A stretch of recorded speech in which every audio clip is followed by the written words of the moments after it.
we have a tremendous expert who's coming online now to talk to us about a little bit more about this digital supply chain stuff that we've talked about earlier in the program today, only because we're seeing so much movement there in terms of the life science industry, the healthcare industry working together, whether it's the hospital systems and the pharmacy systems or some of the manufacturing companies coming together and accelerating the virtualization and the digitization of their supply chains. And one of the leaders in the area is Dennis Groseclose, who's the president and CEO of Transvoyant, which is really the backbone of what we're seeing in the digitization of the supply chain. And I'll let Dennis give more of a background on what he's doing. But Dennis, maybe kick things off a little bit with what Transvoyant is and how it's transforming supply chain and life sciences. Well, Stan, with only 10 minutes, I could really ruin the whole program. So I'll be super short. Sounds good.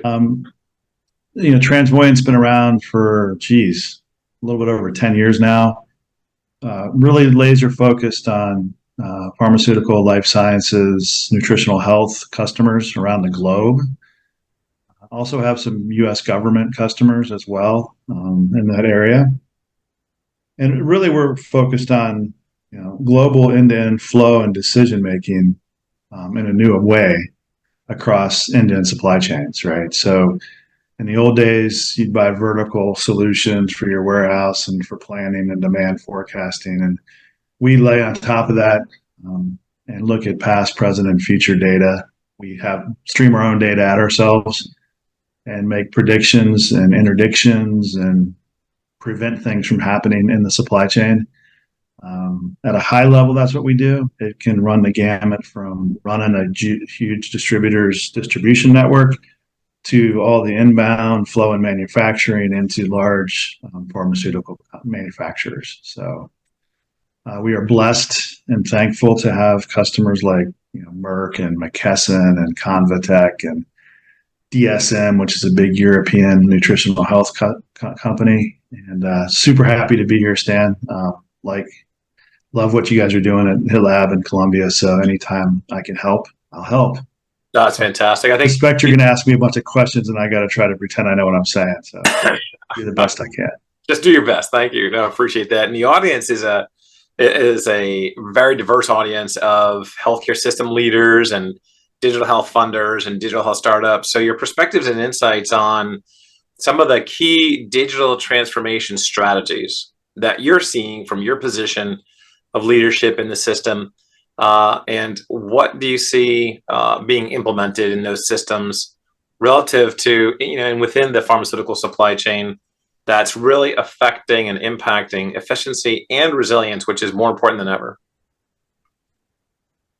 Having come up in the half of my life in the intelligence world and national security world, half in real supply chains, I'm actually starting to see big pharma and life science customers move to a place on their digital journey where they're looking across not just their, let's call them legacy systems, whether it's manufacturing, MES, or whether it's a transportation system or a warehouse system. They're trying to connect digitally to all their suppliers and contract manufacturers, all of their logistics service providers, which is kind of how we were born with these customers. And they're taking a holistic view as opposed to kind of let me optimize my warehouse and let me get the most yield out of manufacturing with high quality. They're pulling that data out. They're connecting to all these partners and devices that are proliferating. And then they're making decisions, using the buzzwords of AI and ML. And I'm not a buzzword guy, but that's what's going on. And then pushing those decisions back into the enterprise or the system to prevent and get ahead of problems. So predict a temperature excursion and get ahead of it. Predict when there's a route changing in real time that was planned so that instead it's going near a high theft area, right? Et cetera, et cetera. There's all kinds of use cases that are enabled once you take that holistic end-to-end approach to data and decision making. I guess the second one is kind of a knock on to that, which is customers are learning that they don't really need to buy these monolithic systems anymore. They can rapidly innovate now. So for the past 8 or 10 years, there's been improvements in technology and improvements in data across the world where you can rapidly innovate new kind of mini applications really fast.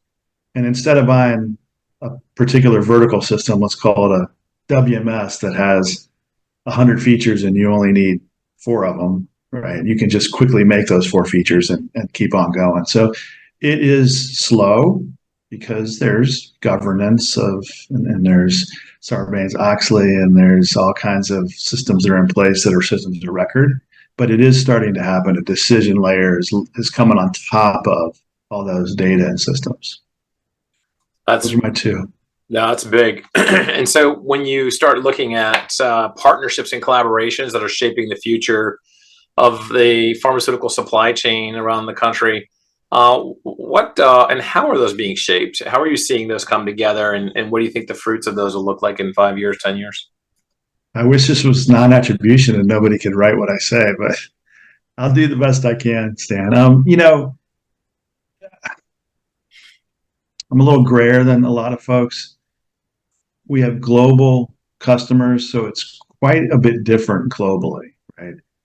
In the US, we don't see the economic incentives for the big players, right?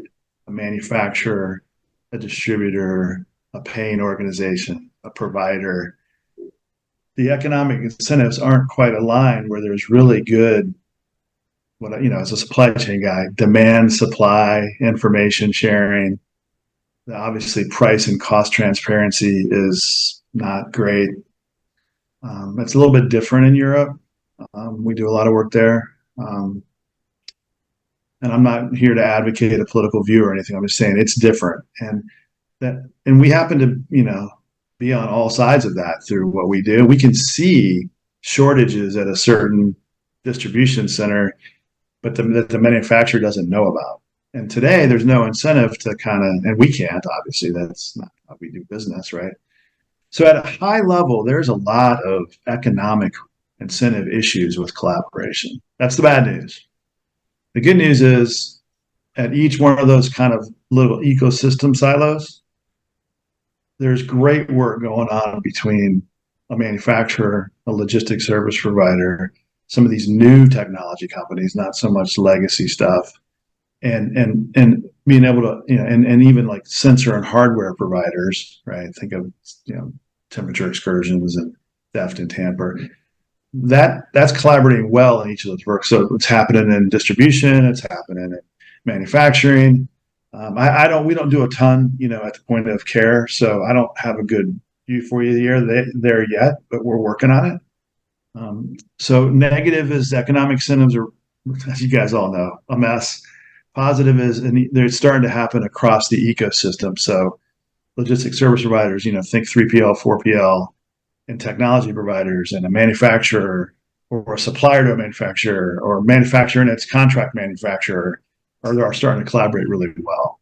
Part of that's just enabled with easier technology and data to help digitize those flows and behaviors. So that's right. Well, this has been fantastic. And again, just Dennis, what you guys are doing, hats off to you. Really, it's important work and it's very solid. And we're excited to be collaborating with you guys and looking forward to talking to you again soon. Thank you for joining us. You're making me blush, but thank you all.